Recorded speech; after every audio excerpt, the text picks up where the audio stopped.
നക്ഷത്രങ്ങളും അവ ഉൾപ്പെടുന്ന ഗണങ്ങൾ, അതായത് നക്ഷത്രം ദേവഗണമാണോ മനുഷ്യഗണമാണോ അസുരഗണമാണോ മൂന്നായി തിരിച്ചിരിക്കുന്നതിൽ ഏതിൽ പെടുന്നു എന്നുള്ളതാണ് പറയുന്നത്.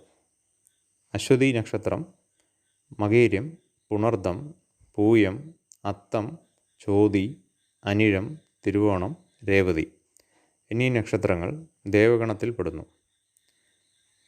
അടുത്തത് ഭരണി, രോഹിണി, തിരുവാതിര, പൂരം, ഉത്രം, പൂരാടം, ഉത്രാടം, പൂരുട്ടാതി, ഉത്രട്ടാതി എന്നിവ മനുഷ്യഗണത്തിൽ പെടുന്നു. കാർത്തിക, ആയില്യം, മകം, ചിത്തിര, വിശാഖം, തൃക്കേട്ട, മൂലം, അവിട്ടം, ചതയം എന്നീ നക്ഷത്രങ്ങൾ അസുരഗണത്തിൽ പെടുന്നു. ശുഭം.